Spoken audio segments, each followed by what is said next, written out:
సంచలనం రేపిన Endagandi parcels dead body కేసులో ముగ్గురు నిందితులకు భీమవరం కోర్టు 14 రోజుల రిమాండ్ను విధించింది. అనంతరం నిందితులను తణుకు సబ్ జైలుకు తరలించారు.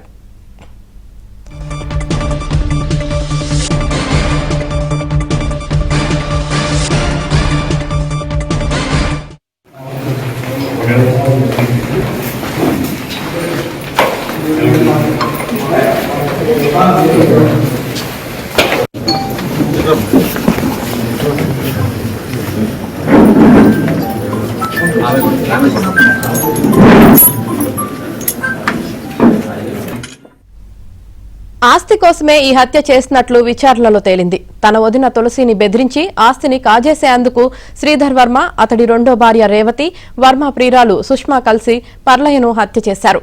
శవాన్ని ఇంటికి పంపడం ద్వారా తులసిని భయపెట్టి ఆస్తి రాయించుకోవాలని ప్లాన్ చేశారు.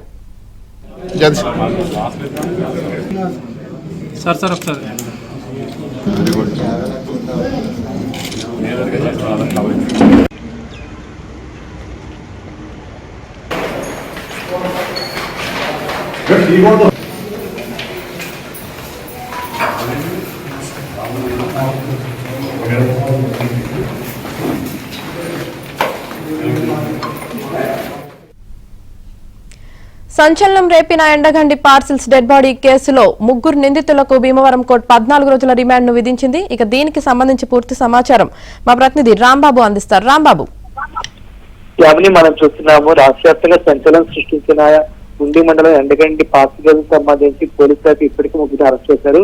ప్రధాన నిందితుడు శ్రీధర్ వర్మ, అదేవిధంగా సెకండ్ నిందితురాలైన రేవతి, మూడో నిందితురాలైన సుష్మా వీళ్ళ ముగ్గురిని ఈ రోజు భీమవరం కోర్టులో హాజరుపరిచారు. మెజిస్ట్రేట్ వీళ్ళ ముగ్గురికి 14 రోజుల పాటు రిమాండ్ విధించారు. ఈ ముగ్గురిని ప్రస్తుతం అయితే భీమవరం నుంచి తణుకు సబ్ జైలు తరలిస్తున్నారు. దీనికి సంబంధించి అయితే పోలీసులు ఏర్పాట్లు చేస్తున్నారు. మొత్తం మీద అయితే శ్రీధర్ వర్మ ఆస్తి కోసమే ఈ హత్య చేసినట్లుగా పోలీసులు అయితే నిన్న నిర్ధారణకు వచ్చారు. నిన్న అయితే ముగ్గురు నిందితుల్ని మీడియా ముందు ప్రవేశపెట్టారు. శ్రీధర్ వర్మ కుట్రగా అమ్మాయికడైన పర్లయ్య బలైపోయినట్లు మనకి తెలుస్తుంది. ప్రధానంగా శ్రీధర్ వర్మకు అదేవిధంగా అతని వదిన సాగి తులసి మధ్య ఆస్తి తగాదాలు ఉన్నాయి. ఈ నేపథ్యంలోని ఈ హత్యకు పాల్పడినట్లు మనకి తెలుస్తుంది. ప్రధానంగా శ్రీధర్ వర్మకు అతని రెండో భార్య అయిన రేవతి కూడా సహకరించింది. రేవతి స్వయంగా సాగి తులసికి పిల్లలు అవుతుంది.